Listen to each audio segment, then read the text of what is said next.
falar agora de outro ponto que tem relação aí, de certa forma, entre Brasil e Portugal, mas é mais pelo lado da nossa vida, né? A gente, brasileiro que vive aqui e também, claro, os outros cidadãos portugueses. Portugal, o governo português está no meio de uma confusão, a gente pode dizer assim, tentando aprovar suas alterações à lei laboral, o chamado pacote laboral do governo.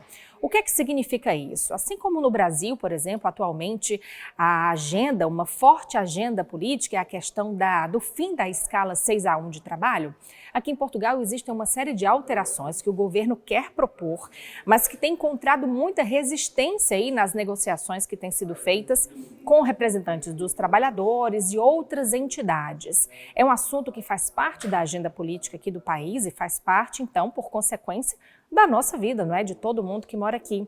A gente vai ver agora como é que está acontecendo tudo isso, quais são as delicadezas envolvidas nessas negociações e quais são as diferenças e similaridades, então, com o Brasil, com a nossa editora executiva do Diário de Notícias, a Margarida Vaqueiro Lopes. Oi, Margarida. Pois é, Carol, e a confusão foi tanta ou tão pouca que aquilo que o governo decidiu fazer foi aprovar na mesma o novo pacote laboral, mesmo sem o acordo entre patrões e trabalhadores em sede de concertação social. Ontem, em Conselho de Ministros, o executivo de Luís Montenegro decidiu aprovar o chamado Agenda Trabalho 21, este pacote laboral que inclui mais de 100 medidas, e agora a discussão vai seguir para o Parlamento, onde o Governo vai tentar negociar com o Partido Socialista e com o Chega para tentar uma aprovação mesmo sem o acordo entre trabalhadores e patrões. Porquê é que está a ser tão complicado? Porque, em linhas muito gerais, basicamente Portugal quer, de alguma forma, o Governo quer flexibilizar o mercado de trabalho e os sindicatos não querem. Portugal tem uma lei que é relativamente restritiva, se compararmos com o Brasil, é muito restritiva em relação a muitas regras, como por exemplo os salários, os bancos de horas, a possibilidade de diferentes contratos de trabalho. Nós em Portugal temos uns contratos de trabalho que são muito fixos e tornam muito difícil, por exemplo, para uma empresa despedir uma pessoa. Inclui, por exemplo, se despede uma pessoa e se prova que o despedimento foi injusto, a empresa tem de reintegrar o trabalhador e tudo isso neste momento está em cima da mesa para ser alterado. Portugal quer se aproximar de de políticas mais liberais, quer ajudar as empresas a serem mais flexíveis, acredita que isso pode de alguma forma ajudar a economia. É algo que é uma discussão que vai durar ainda muito tempo, porque temos do outro lado os sindicatos a dizer isto é um atentado à liberdade dos trabalhadores e àquilo que são os direitos garantidos.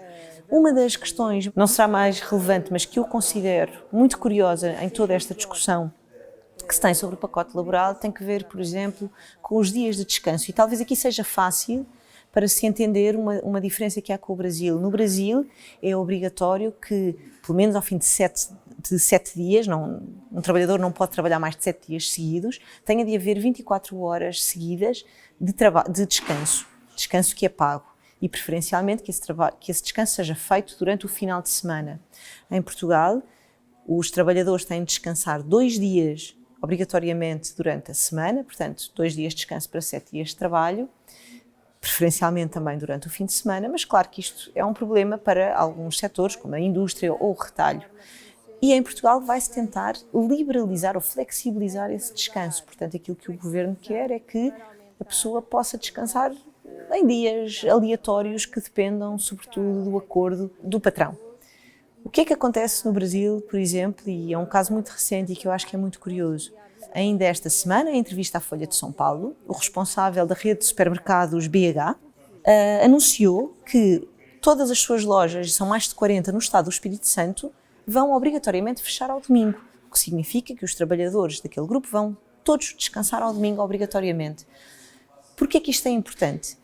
Porque, na verdade, nós podemos descansar 2 dias da semana, mas os nossos filhos, por exemplo, estão na escola durante a semana, não é? Portanto, eu descanso à quarta e à quinta-feira, mas depois não estou com eles porque eu descanso ao sábado, porque eu trabalho ao sábado ou ao domingo, ou o meu marido, ou a minha mulher, ou o que seja, não é? E, portanto, esta flexibilização para os sindicatos significa quase um retrocesso naquilo que são os direitos laborais conseguidos. A grande questão aqui é que vai ter de se chegar a um entendimento sobre aquilo que são as necessidades do trabalho atual, que é muito diferente, porque hoje em dia as pessoas não trabalham só num lugar específico, muitas pessoas têm trabalhos que permitem trabalho híbrido, têm muitas solicitações diferentes, muitas vezes até uma jornada de trabalho maior. E a lei que nós temos em Portugal, ao dia de hoje, é uma lei antiga que não responde àquilo que são as necessidades das empresas. Claro que não pode atacar o direito dos trabalhadores, mas aquilo que está a ser feito noutros países, e nomeadamente que foi feito no Brasil, após as alterações da lei de 2017, que foi liberalizar para tentar fomentar a economia, parece poder ser um caminho.